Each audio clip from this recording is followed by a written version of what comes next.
Bonjour à tous et bienvenue dans une nouvelle vidéo. Aujourd'hui je vous amène avec moi direction le sud de l'Espagne, plus précisément l'Andalousie. On va découvrir Séville. Séville, elle est connue pour son soleil qui est présent presque toute l'année, sa culture vibrante, son patrimoine historique et notamment le palais de l'Alcazar. Mais il y a aussi plein d'autres incontournables qu'on va voir tout de suite dans cette vidéo. Donc je vous amène avec moi tout de suite pour une visite guidée de cette belle ville. On commence par l'un des monuments les plus emblématiques de la ville, c'est la cathédrale de Séville et sa Giralda, donc son clocher. C'est une immense cathédrale, mais vraiment immense cathédrale gothique classée au patrimoine mondial de l'UNESCO. C'est un incontournable et de toute façon, en vous baladant dans le centre historique de Séville, vous pouvez pas la louper. Vous allez passer plusieurs fois devant parce qu'elle est vraiment au centre du centre historique. Donc déjà, il y a l'extérieur à voir qui est très impressionnant, mais vous pouvez aussi visiter l'intérieur de la cathédrale. Vous pouvez monter au sommet du clocher qu'on appelle la Giralda pour avoir une vue sur toute la ville. L'entrée est à 13 €, incluant donc la visite de la cathédrale et la visite du clocher. Elle est ouverte du mardi au samedi de 11 h à 17 h et pour le lundi et dimanche les horaires diffèrent un peu, je vous les écris sur l'écran.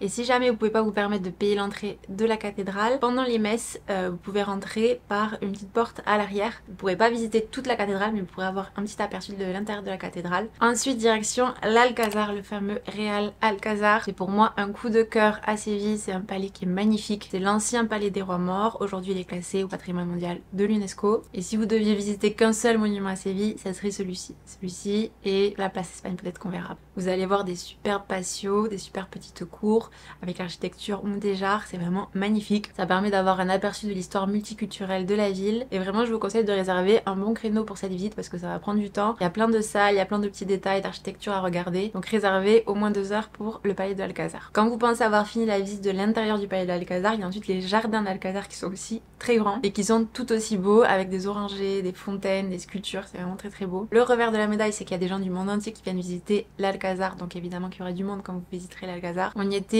en pleine semaine au mois de janvier, c'était pas du tout pendant les vacances scolaires, ni un week-end, ni les jours fériés, et il y avait déjà beaucoup de monde. On a attendu pendant 1 heure pour aller acheter nos tickets. Donc pour les billets, vous pouvez soit réserver les billets sur place, soit les prendre en avance sur internet, soit sur le site directement de l'Alcazar, soit sur des sites comme Get Your Guide. Je vous mets les infos en description si jamais vous souhaitez réserver vos billets en avance. On continue dans le top 3 des incontournables de Séville avec évidemment la place d'Espagne, la fameuse place d'Espagne. Un autre coup de cœur pour moi à Séville. Et après je vais arrêter avec les coups de cœur parce que sinon vous allez vous dire elle a eu que des coups de cœur à Séville. C'est vrai que j'ai beaucoup aimé cette ville, mais vraiment la place d'Espagne elle est magnifique. C'est une immense place semi-circulaire avec des monuments en briques tout autour et vous pourrez voir les différentes provinces d'Espagne, les différentes communautés autonomes d'Espagne qui sont représentées sur la place avec de la mosaïque, c'est super joli. D'ailleurs vous pourrez remarquer que les Espagnols viennent prendre des photos avec leur propre province. La place a été construite en 1929 à l'occasion de l'exposition ibéro-américaine et elle est super bien aménagée, il y a des petits canaux, des petits ponts, vous pouvez même faire un petit tour en barque sur les canaux. La visite de la place est évidemment gratuite, par contre si vous voulez faire un petit tour de bateau, de barque, là il faudra payer. On continue avec une quatrième chose à faire à Séville, c'est sur la place d'Espagne, vous pouvez voir des petits spectacles de flamenco, vraiment c'est au milieu de la place, vous pouvez écouter et profiter d'un spectacle gratuit, c'est sur donation. C'est assez court, c'est des petites démonstrations mais ça vous donne un aperçu du flamenco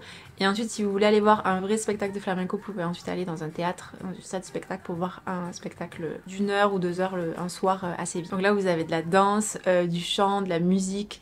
Nous, il y avait une petite mamie qui dansait, c'était trop chouette. Il y avait un chanteur aussi qui avait une voix mais magnifique, donc c'était très chouette.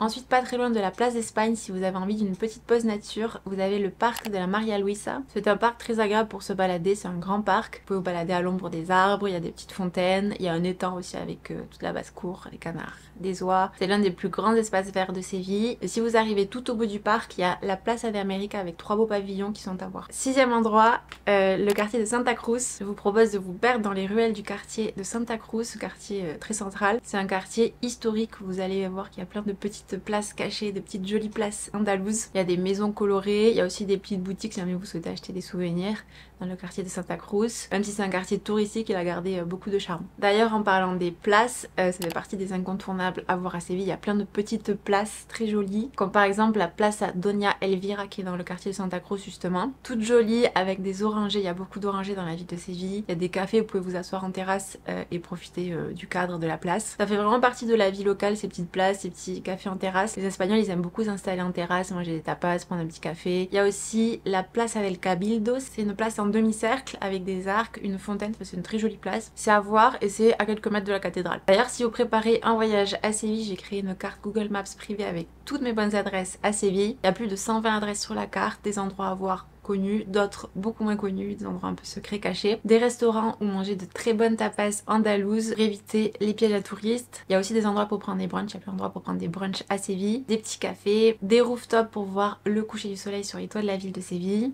évidemment où goûter les meilleurs churros con chocolate de Séville. Vous pouvez pas aller en Espagne sans goûter les churros. Enfin vraiment toutes les adresses qu'il vous faut pour passer un très bon séjour à Séville. Ça vous évite de chercher pendant des heures, vous avez tout sur Google Maps. En fait, vous mettez la carte sur Google Maps, ensuite vous pouvez l'avoir sur votre téléphone, sur votre tablette, sur votre ordinateur.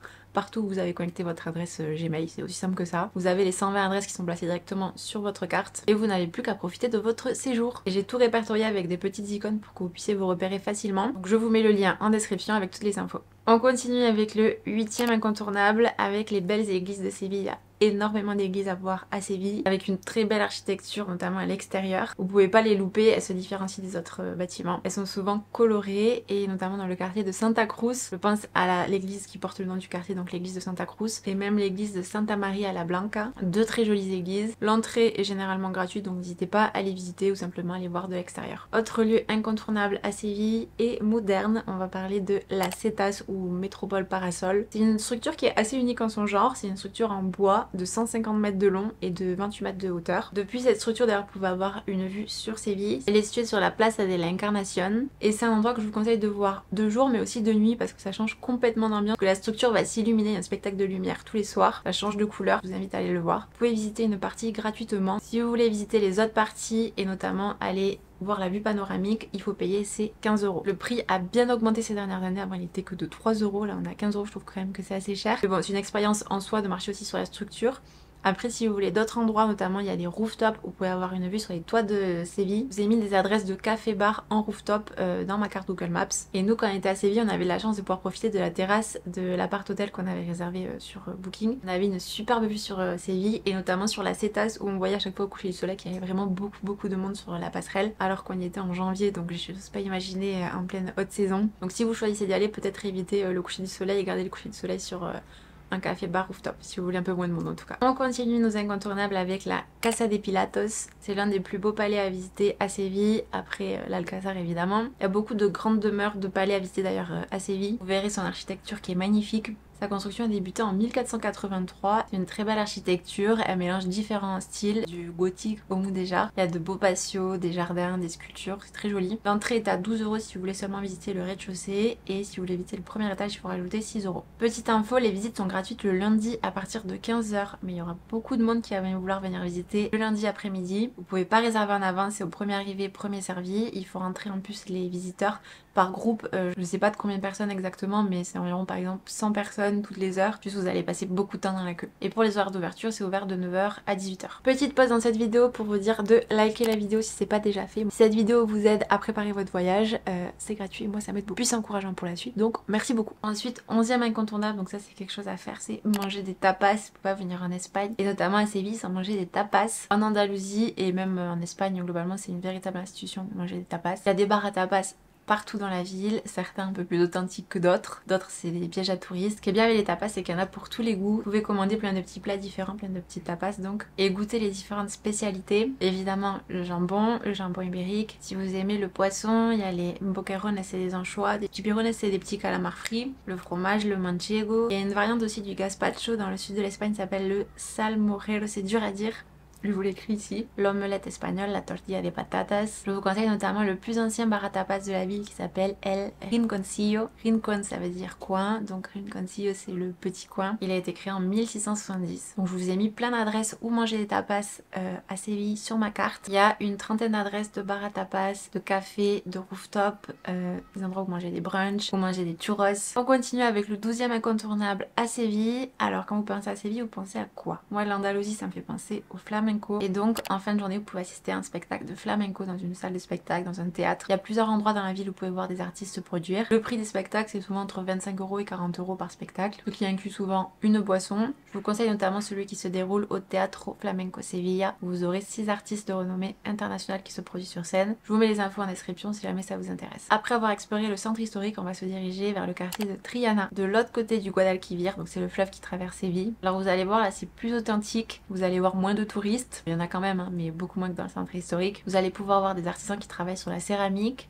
Il y a des rues qui sont très charmantes. On ressent plus une atmosphère de quartier authentique. Et dans le quartier de Triana, je vous conseille de vous balader sur les rives du fleuve. C'est très joli. 14e incontournable, c'est le marché de Triana. Une fois que vous aurez traversé le pont qui vous amène au quartier de Triana, juste après ce pont, sur la droite, vous aurez le marché de Triana. C'est un petit marché, mais c'est un lieu sympa qui est animé. Il y a des petits cafés, bars, restaurants pour goûter les spécialités locales. Sinon, vous pouvez simplement vous balader au milieu des stands, vous pouvez acheter des produits frais. Vous pouvez vous poser pour prendre un petit café. Moi, j'avais pris un petit matcha. Et si vous aimez les fruits de mer, je vous conseille la Pescaderia Loli, la poissonnerie de Loli. C'est un restaurant spécialisé en fruits de mer. Ensuite, pour les amateurs d'art, je vous conseille de visiter le musée des Beaux-Arts à Séville. C'est dans un palais du XVIIe siècle pour explorer les 2 étages. Vous pourrez y voir des sculptures, des peintures, dont des œuvres du célèbre Velázquez. Et il y a aussi l'endroit lui-même qui est à voir, pas seulement les œuvres d'art. Il y a de jolies petites cours, des patios, il y a de la mosaïque en céramique, donc un très joli lieu. Et ce qui est super, c'est que l'entrée est gratuite pour les ressortissants de l'Union Européenne. Non, c'est 1,50 €. Et je suis en train de regarder ma carte pour vous donner les infos en même temps parce que j'ai tout répertorié là-dedans. Donc là, c'est le musée des Beaux-Arts, vous voyez, et c'est fermé le lundi. Le lundi, n'allez pas au musée des Beaux-Arts, c'est fermé.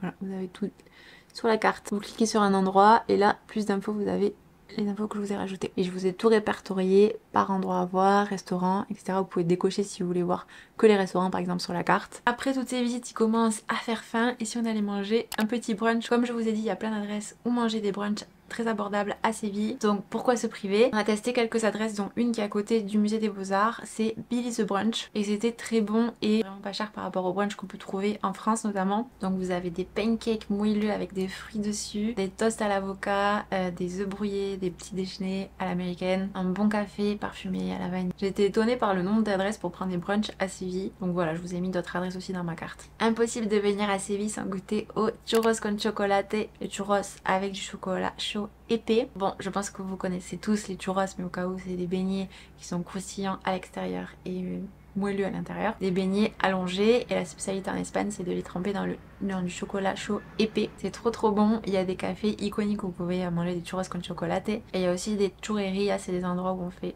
que des churros. Donc vous pouvez retrouver toutes ces adresses gourmandes sur ma carte. Ensuite, comme je vous disais au début, il y a plein de palais à visiter à Séville et je voulais vous en conseiller un autre, c'est le palais de las Dueñas. Un magnifique exemple de l'architecture mudéjar. Il a été construit entre le 15e et le 16e siècle. C'est vraiment l'architecture andalouse avec de beaux patios, de beaux jardins, de belles arches. L'entrée est à 13 € avec l'audio guide. D'octobre à mars, il est ouvert de 10 h à 18 h et les autres mois de l'année, il est ouvert jusqu'à 20 h. Ensuite, je vous invite à vous balader le long du Guadalquivir, donc le fleuve qui traverse Séville. Vous pourrez passer devant plusieurs monuments, notamment la tour de l'Or. Et juste en face de l'autre côté de la route, vous verrez les arènes, tout en profitant de la vue sur le fleuve. C'est toujours agréable de se balader au bord de l'eau. Et en plus, une balade gratuite, donc c'est chouette. Et enfin, je vous parle quand même de la calle Sierpes, c'est une des rues les plus connues de Séville. C'est une rue commerçante en plein cœur du centre historique. Elle est principalement piétonne et il y a plein de boutiques, de cafés, de restos. Vous retrouverez ici les grandes enseignes, notamment comme Natura, un magasin où j'aime bien aller en Espagne. Mais il y a aussi de plus petites boutiques, des concept stores. Donc si vous voulez faire un peu de shopping à Séville, c'est l'endroit où il faut aller. Si vous voulez prendre un petit café en terrasse, c'est possible aussi. Bon, on a vu les 20 incontournables, mais un petit bonus si jamais vous restez un peu plus de 3-4 jours à Séville, ça vaut le coup d'aller voir les alentours de la ville. Il y a plein de belles villes et de beaux villages andalous à voir, je pense notamment à Ronda, une ville perchée sur les falaises, et vous avez peut-être déjà vu des photos de Ronda avec notamment son pont qui est emblématique. Il y a un magnifique pont qui relie les deux côtés de la gorge d'El Taro, ça s'appelle le pont Neuf et vous pouvez y aller facilement depuis Séville, soit vous louez une voiture, soit vous prenez une excursion à la journée, il y en a plein. Je vous mets les infos en description. Voilà pour ce petit tour des incontournables de Séville. Il y a bien sûr plein d'autres endroits à voir à Séville, mais déjà ça vous donne un bel aperçu. J'espère que ça vous aidera à préparer votre voyage à Séville ou que ça vous aura donné envie de visiter cette ville. Si c'est le cas, n'hésitez pas à liker la vidéo, ça m'aide beaucoup. Vous pouvez aussi me dire en commentaire quel endroit vous avez le plus envie de découvrir, ça me fait toujours plaisir de vous lire. Et je vous dis à très bientôt dans une nouvelle vidéo. Ciao ciao!